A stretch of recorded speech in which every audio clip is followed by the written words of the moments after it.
করা আছে, free of কস্টের parking ব্যবস্থা করা আছে। চলে আসছি আবার একটা মন্দিরে ব্লকের জন্য। পার্কিংয়ের সমস্যা, পার্কিংয়ের নিয়ে অনেকে কমেন্ট করেছেন যে পার্কিংটা কোথায় জগন্নাথ মন্দিরে, তাই পার্কিংয়ের জায়গা দেখানোর জন্য আমি চলে আসছি। এটা হচ্ছে মন্দিরের মেন ভিউ, আর এই সাইডটা হচ্ছে আপনার নিউ দীঘা থেকে যখন আসবেন দেখবেন আস্তে আস্তে এই সামনে একটা বড় গেট আছে, চৈতন্যকে বলা হচ্ছে চৈতন্যদা।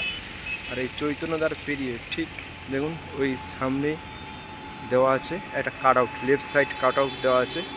আর যারা ওল্ড দীঘা থেকে আসবে ওই সাইডটা হচ্ছে ওল্ড দীঘা থেকে যারা আসবেন এসে চৈতন্যদারের আগেই ডান সাইডে যে কাট আউটটা আছে ওখানে চলে আসবেন।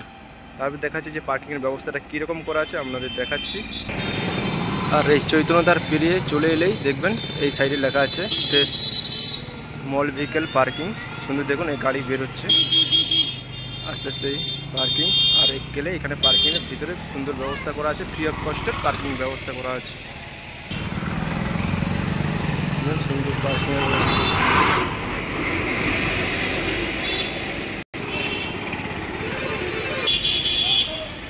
দেখুন এই মন্দিরের সামনে 4 হুইলার পার্কিং, আর এখানে রয়েছে 2 হুইলার পার্কিং।